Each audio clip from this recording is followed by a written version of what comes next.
This guy knows all things entertainment, streaming universe, the theater experience universe, clubs, music, subtitles, Marvel universe, DC universe, movies, limited run series, you name it. He writes about it. He knows it. He does come and go. Yes, on a rainbow. Michael Snyder, the Culture Blaster, everyone. Hi, Michael Snyder. Hi, Mark. Hi, Kim. Hi, Albert. And hello, Remarkables. Love you all. It's Halloween. I just love the beginning of the holiday season. It's a time of spooks and spirits and scary, nightmarish things that can haunt your very thoughts. Wow. And speaking of ghouls, is it just me, or does Caroline Levitt look like a woman who would angrily boil a pet bunny that belonged to her ex-lover's daughter? Yeah. You know, we got Steven, Nosferatu Miller, Crazy Eyes, Kash Patel, Christy the evil dog-slaying gnome, Pete the human hangover Hegseth, and their supreme ruler, Jabba the Trump. I am not saying that DC is a nonstop creature feature.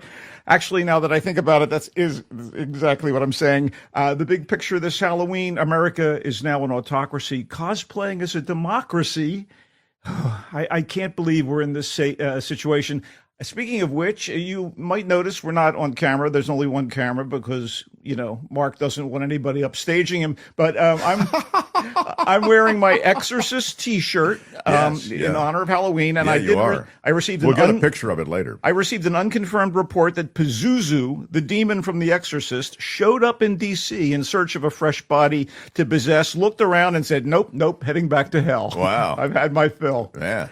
Anyway, well, I'm excited that you brought your haunted house to our haunted house. What do you have for us, oh great Culture Blaster? Well, I have a number of movies and maybe a couple TV shows. All right. Shall we get to it? Well, absolutely. Sir. Okay, so Nouvelle Vague, which is French for New Wave, is the second movie from Austin, Texas director and screenwriter Richard Linklater. He just did Blue Moon, but this is the second film of his to be released in the past few weeks, and it is a perfect example of why I love his stuff.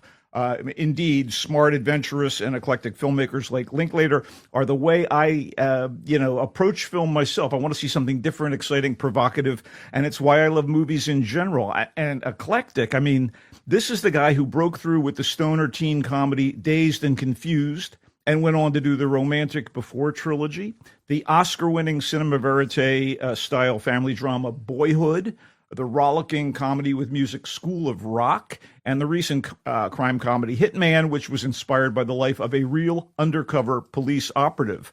Like Blue Moon and Hitman, by the way, Blue Moon was about the struggles and personal demons of the great Broadway songwriter Lorenz Hart.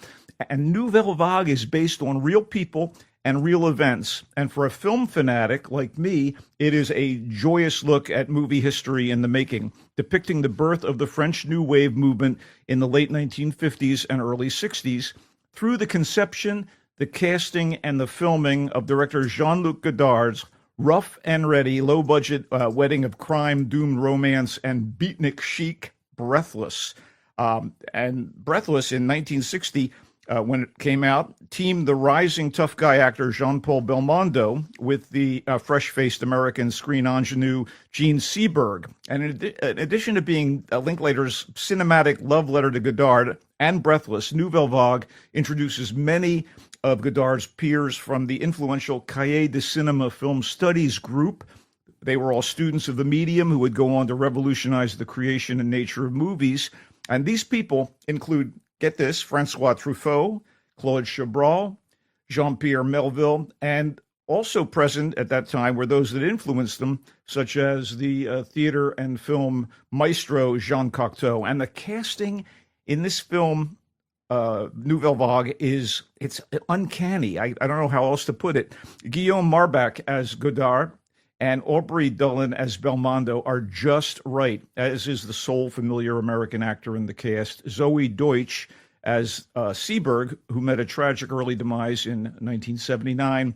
At around the age of 40, she was a probable suicide. And for those who don't know about her or her career, Seberg appeared in memorable roles in movies including Bonjour Tristesse, Saint Joan, and A Fine Madness. And she was a bit of a radical. She was targeted by the FBI for her support of the Black Panther Party, which had to have stressed her out. But I digress. None of that is, part of this movie.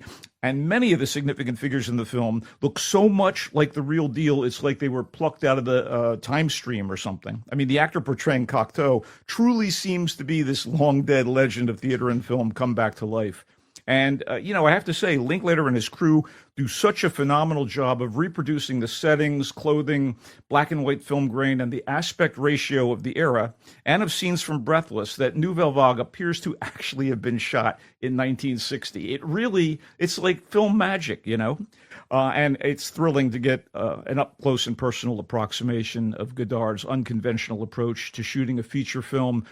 Clearly, I love Nouvelle Vague. I don't know if it's kind of your thing. I mean, it's movies, it's French, it's all that sophisticated crap that you love. And it's directed by an American, and there is some English language in there, but when it's not you like in to English, speak to French. You can read the subtitles. No, I'm not saying just because I have it's somewhat of a facility so Michael with the language. Snyder, this movie. Oh my God! But a lot of people in the chat are excited about seeing it. So I think you're onto something here. Consider what Linklater has done, and such populist sort of films in the past, to do something like this again, which is kind of a love letter to guerrilla filmmaking in some ways, because that's probably how the guy started. Sure. Anyway, high marks to Nouvelle Vague and to Richard Linklater in general. Love it. Yeah, what else do you have, a great culture blaster? So I got to say, Mark, Anniversary, I think, is a must for you, Kim, and the audience to see. Is it timely? It is painfully so. Anniversary is a portrait of a family ripped asunder by a growing, exclusionary, frighteningly familiar political movement that is cloaked in blind patriotism. Sound familiar? I know it sounds familiar. Wow. So this movie takes that circumstance, which finds its figurehead in an aggrieved young woman whose wholesome appearance hides her sinister agenda, and who seeks revenge upon those who she feels wronged or belittled her. And it shows that circumstance and its inevitable endgame. So the young woman named Liz is played in really canny fashion by British actor Phoebe Dynevor with an American accent, a believable one, stealing jobs from hardworking American actors. Thank you, UK. Anyway, so Liz shows up at the home of her ex-college professor, Ellen, for a party celebrating the wedding anniversary of Ellen Taylor, the woman, the ex-professor, and Ellen's husband, Paul. So despite Liz having felt humiliated by Ellen back at school, she arrives as the girlfriend of Ellen and Paul's son, and this is to the shock of all the Taylor family, including the Taylors' three daughters, one a lesbian singer-songwriter and star, one the wife and kind of committed to various personal and political beliefs. She's a lawyer with a lawyer husband. And the third, a young student, a biology student. And the girls are played by very, very talented actresses, including Zoe Deutsch. It's a Zoe Deutsch festival that's today. Crazy, man. She plays the lawyer. And McKenna Grace plays Birdie, the youngest of the three daughters, and Madeline Brewer plays Anna, who is the rock star. And none of them are buying into Liz, and they know about the unsavory past. And meanwhile, Liz has written this treatise that gets published, and it turns into a massive political movement called The Change. So Anniversary shows what happens over the next few years as The Change, backed by big corporate financing, becomes the most powerful political movement in America. Wow. And what's on the surface a cautionary tale of corporate enabled authoritarianism begins to seem more and more like something ripped from tomorrow's headlines. Yikes. Anyway, Anniversary was directed and co-written by Jan Komasa. And kudos to him for the bold, or her, I don't know. It's Jan. It's so... You don't know much, do you? You don't know much. You liked the movie, though, is what I'm getting. You really liked it. Bold, provocative, and tragic. Bold, provocative. Oh, tragic. Oh, it's tragic. Come on. You mean authoritarianism and the rise of it doesn't have a happy ending associated, a big Hollywood ending? Of course, you can watch the film and find out. But in any event, like Nouvelle Vague, it is in select theaters. By the way, Nouvelle Vague, I do want to point out, is going to be, I think, on about the 14th of November on Netflix. It's a Netflix finance film. But I really think you should try to seek out Anniversary, whether it's home viewing or not.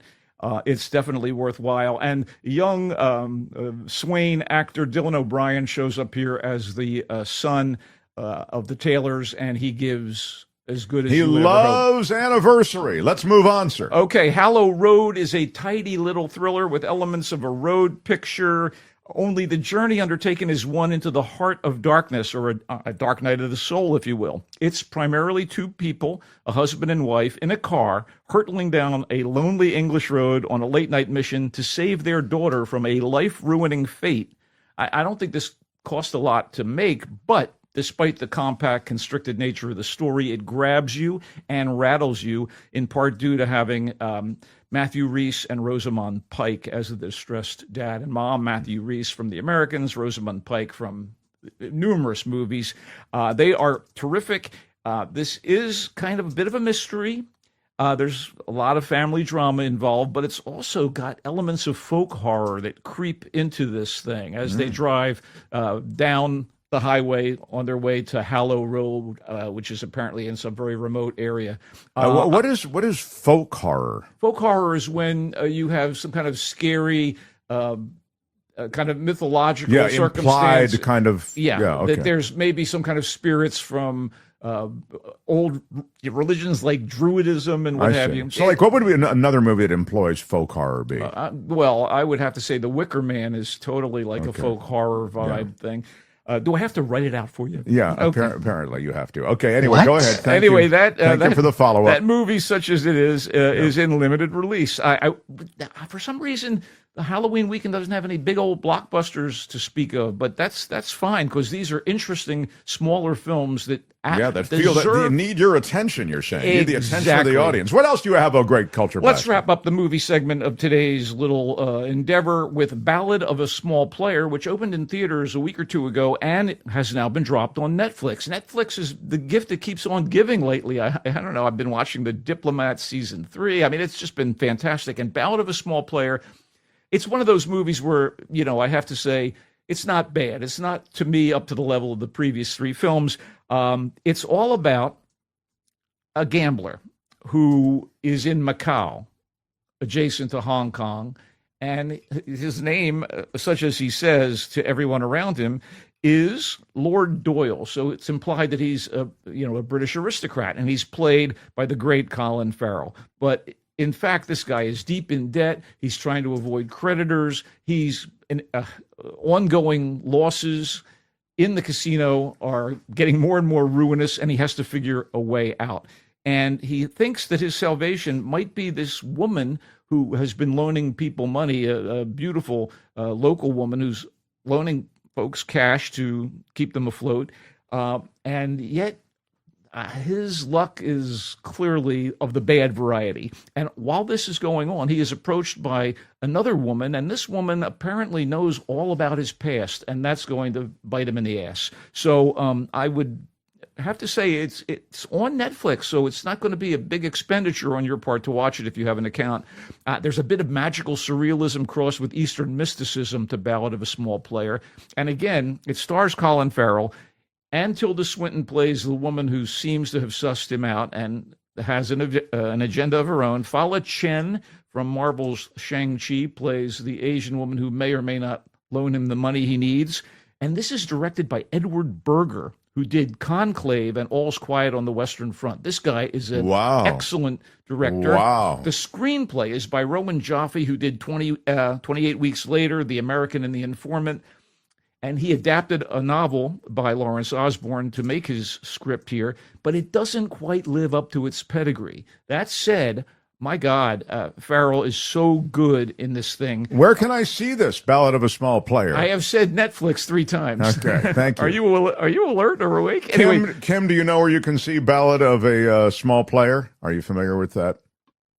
You know where you can see it? Was that in limited release? Theater? I knew she wasn't paying attention. I don't blame her. She's working on that. It was in part in limited release. Yes. Thank you. He was giving me a hard time because he was giving me a hard time because he had said it was available on Netflix 3 times, and then I said, where can you see it? And then he said, I've said 3 times, and so I was bringing you in to give me cover because I knew you also probably missed it. Yeah. Why see this? The literate script, the exotic location, and the great performances by Farrell, Swinton, and Chen. And Farrell in particular gives yet another complex, fully realized performance to go along with other recent triumphs like his work in The Penguin, Sugar, and of course, you must know about his wonderful performance in The Banshees of Inisherin. As Kim and Mark and I have said, it is in select theaters, but it's streaming on Netflix as of today. Yeah. Don't try to back her up by saying it's streaming in theaters. You gave me a hard time because you said, I've said it's on Netflix. I've said it a number of times. Fala Chen is her name? Yeah, she's lovely. And again, there's a certain quality of mysticism that's going down here. And, you know, I'm excited about a movie about gaming, and it takes place in Macau. It could be very on brand for me. Interestingly enough, at one point, Colin Farrell goes to Vegas, gets involved in a card game, and loses it all, including his house and car. No, well, that doesn't happen. Yeah, please. I'm not trying to warn you about your upcoming Yeah, I do not. I don't put gambling that kind capital. of money in play, thankfully. So tell me, what else do you have, oh great Culture Blaster? Okay. Because we are down to the last couple of moments. Okay, so I am thoroughly engrossed in The Lowdown on FX and also available on Hulu. It's on FX on Tuesdays, and then Wednesdays it drops on Hulu for those who have a subscription to that streaming service, which is being, by the way, folded into Disney in the near future. In this TV show, Ethan Hawke, who was just the grabber in Black Phone 2 and played Lorenz Hart in Blue Moon, all these callbacks. Oh, man, Callback City. Here he plays a scruffy, self-destructive, but crusading Tulsa, Oklahoma investigative reporter and bookstore owner with an estranged wife and a precocious daughter, and he takes on a wealthy, corrupt, and racist local family and their hired thugs, and also the white supremacist types that are hanging out and gathering together as sort of a cabal. And the local Native American community is targeted in this situation. And the show is absolutely sprawling and wonderful, has amazing performers involved. And of course, due to our hero's heedless pursuit of the truth and to doing the right thing, he's frequently used as a punching bag by the bad guys. And his scruffiness reminds me of the character of Jackson Lamb in Slow Horses, who is a mess, but somehow always figures out a way to solve the situation. Hawke is wonderful in this. Keith David as a fixer is wonderful in this. I love him. He's so good. And you get Kyle MacLachlan as he's the local Politico who wants to run for governor. Jean Triplehorn plays his sister-in-law. I don't want to get into further detail other than to say that it's really wonderful. And, frankly, you like it. I do. Lowdown on FX and Hulu. One more episode to go. All right. And how many episodes are there? 8. All right. So you'll be able to catch up to it. Also, very quickly, Culture Blaster. Task came out on HBO and HBO Max. That's supposed to be great. It is wonderful. It's set in my old stomping grounds of the Delaware Valley, the Philadelphia area, and you know it because a lot of people have the accent in the show, and they talk about scrapple and water ice and stuff like that. No, but actually, it's pretty great stuff. It's about an FBI agent who's kind of been put out to pasture in a way, played by Mark Ruffalo, and he's pulled into a very, very complex tapestry of crime and death and drug running and money, local motorcycle gangs, and he's got family issues. Task is brilliant, says Cousin Erie. It is absolutely brilliant. I don't want to reveal much about it other than to say that it really, really works. And it looks into, again, familial relationships, crime. There are shades of gray on display here, and Ruffalo is absolutely wonderful. Wow. Adam David says he does want to ding on Asunder. When you were talking about the family that was torn asunder, I will award a ding. By the way, the mom and dad in Anniversary, I really have to point to them. They were great. Kyle Chandler and Diane Lane do incredibly good work in Anniversary. And again, maybe I'm gushing about it because it's just so Correct. Topical. Yeah. So crazy topical. All right.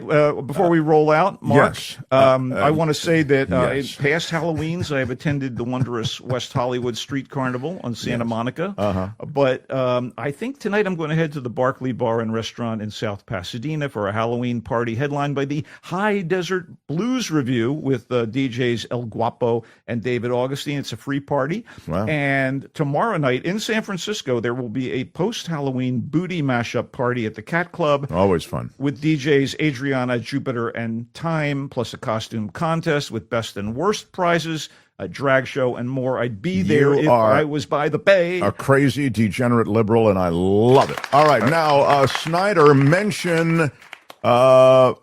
and remind people a special Halloween South Park tonight, says Phineas J. Whoopi. Absolutely. I'm excited about that. And also, I do want to point out that if you are interested in the lowdown and want to read more about it, my current column in The Voice of San Francisco is giving you the lowdown on the lowdown. And you can check it out at thevoicesf.org. Happy Halloween to all. Let's keep it Halloweird, but if you're driving, just don't do too much of the Halloweed.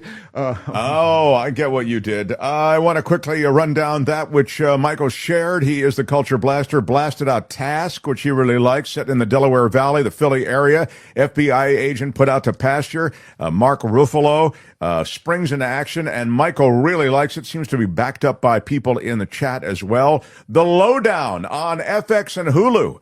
Ethan Hawke, the self-destructive investigative reporter and bookstore owner. Keith David's in it. Kyle MacLachlan's in it. Gene Triplehorn's in it. And Michael Snyder, the Culture Blaster, is way in it. He is way into it and recommends it highly. Last appearance, by the way, by the great Native American actor Graham Greene. Oh. And this is done by the guy behind Reservation Dogs. For those wow. Of you who know. So, yes, so a lot of good pedigree in The Lowdown. That's on FX and Hulu. Ballad of a Small Player. Not up to the previous 3 films from this guy, but it's pretty good. Michael says it's worth checking out. It's about a gambler in Macau. Lord Doyle is his name. He's played by Colin Farrell. Tilda Swinton's in it. And it's, is it Fala Chen's in it? Fala Chen is lovely. And the director of All Quiet on the Western Front. I mean, that was a tour de force of a film. And Conclave. Man, impressive. Ballad of a Small Player is viewable... on Netflix. Hallow Road is the Matthew Rhys and Rosamund Pike offering. A bit of mystery and folk horror. It grabs you. It rattles you. The Culture Blaster liked it. My sense was you didn't love it, but you liked it. You are correct. Okay. Anniversary. The timely portrait of a family ripped apart by blind patriotism. Zoe Deutsch, The Rise of Corporate Authoritarianism. It's bold, and I don't want to give away any endings, but it's tragic. And it's so timely and relevant. Oh, boy, yeah. Yeah. By the way, Diane Lane, man, she can still deliver the great action. Love Diane Lane, and when I say I love her, I mean I've had a mad-ass crush on her for about as long as I can remember.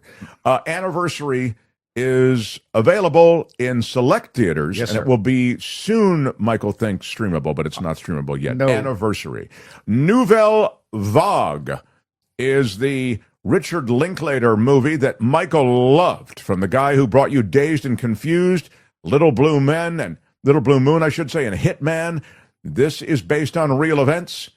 It depicts the birth of the French New Wave movement. The cast is perfect.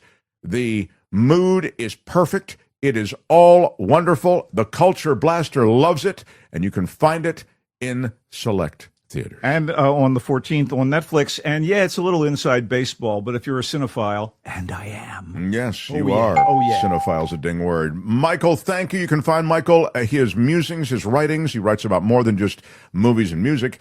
He writes on all kinds of things. TheVoiceSF.org. He does come and go on a rainbow. Bye-bye, Culture Blaster. Happy Halloween, and go Niners, of course. Yeah.